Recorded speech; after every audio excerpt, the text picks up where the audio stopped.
Hi friends, जय जगन्नाथ। मो channel को समस्त को बहुत बहुत स्वागत। आज गोटे ओडिया रेसिपी जानिबा जार नाम होउची कि भाकुर माछर झोल। यह गरम भात रोटी सह भी खाई हब। चलन ताहले जानी रखिबा या पे आवश्यक सामग्री।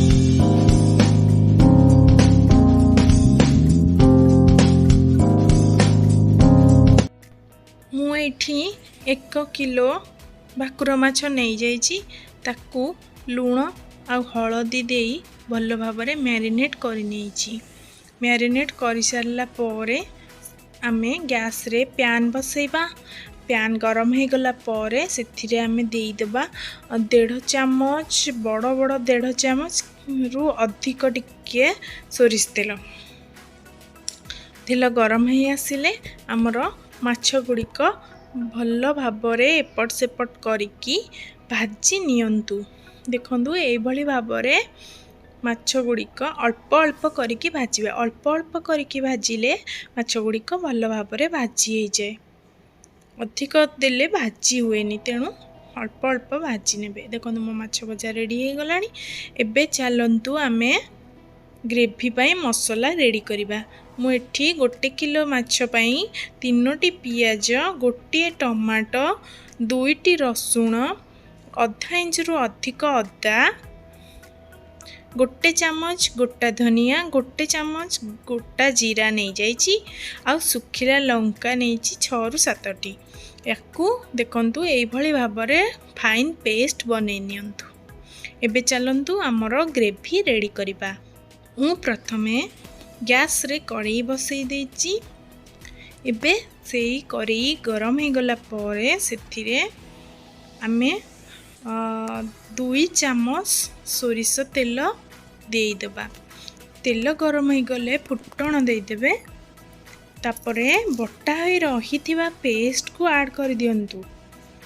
मोर यही पेस्ट रे सबू अच्छी। आपणकर टाइम बंची जीवो, जल्दी रेसिपी हो जीवो। तेणु एटा थरे ट्राए करंतु। आपन को जदि न भल लागिबो ताहले मते कमेंट रे कहबे। किंतु एटा बहुत टेस्टी हेतिला। घरे समस्ते कहले भल लागुची बोली आपण भी थरे ट्राए करंतु। एमती एका थरे करि दिले हमको टाइम टेकिंग होई न थाए। एबे देखंतु मु मसाला दे देछि। गैस रो फ्लेम को लो कर देछि, कहीं ना मसलाटा टिके सिझिबा दरकार। हमरो सबू अच्छी से ना। तापर टमाटो अच्छी, पियाज अच्छी, तार जो पानी बाहर थाए से पानी रे ही मसलाटा हमरो अधा सिझी जाय थाए। किंतु एमती मझिरे मझिरे टिके टिके चलै दउथिबे। तापरे मु एबे आउ टिके पानी ऐड कर देछि, कहीं ना नहले तळु लागी जीवो आपनकर मसलाटा। तो एमती पानी ऐड कर दियंतु। पानी ऐड कर सारा पर से आमे देदेबा 1 चामच हल्दी गुंड, 1 चामच लंका गुंड, 1 चामच चिकन मसला। बस एतिकी ही मसला मोर। तापरे गोटे लीड कवर करिकी आमे आकु 5 रु 10 मिनिट छाड़ी देबा। मसलाटा भल भाव कषे हो जिबा पई। देखंतु एबे मो मसला रु तेल भी ऊपर को आसी गलानी। एबे एई स्टेज रे आमे कोन करबा ना सिझा ही रहितिबा आलू को ऐड कर दबा। आपण माने चाहिले कंचा आलू भी ऐड करि परिबे। मु किंतु सिझा आलू नेछि, आउ स्वाद अनुसार लूण मध्य नै जाइछि। एबे देखंतु आलू को मसला रे भी भल भाव रे कषै देबे। मझरे मझरे अल्प अल्प पानी देई देई कषौतिबे, नचेत आपनक मसलाटी लागी जीवो। एबे देखंतु मोर आलू पूरा कषै हो जाइछि। एई टाइम रे आगुरु टिके गरम पानी करिकी रखिथिबे। एई टाइम रे आपण गरम पानी ऐड कर दियंतु। तापरे देखंतु जेते बेले भल भाव रे आपणकर ग्रेवीटा फुटिबा को लागिबो, सेई टाइम रे ही आपण माने माछ ऐड करिवे। ता पूर्वरु करिवेनी, काहेकि ना पानी चिया हो जिवो। पानीटा भल भाव रे फुटी गले सेटा पानी चिया लागे नाही। एबे मोर ग्रेवी भल भाव फुटी गलानी। एबे चलंतु ऐड कर देबा हमर सब माछ। एबे मो माछ ऐड कर देली। आउ 5 रु 10 मिनिट छाड़ी दियंतु। ये माछ पड़ी सारा पर पुणी ग्रेवीटा भल भाव फुटी जाऊ। ଯାହାଫଳରେ କି ମାଛର ଭିତରକୁ ଝୋଳ ମସଲା ସବୁ ପଶିକି ରହୁ ଆଉ ତାର ଟେଷ୍ଟଟା ଏନହାନ୍ସ କରୁ।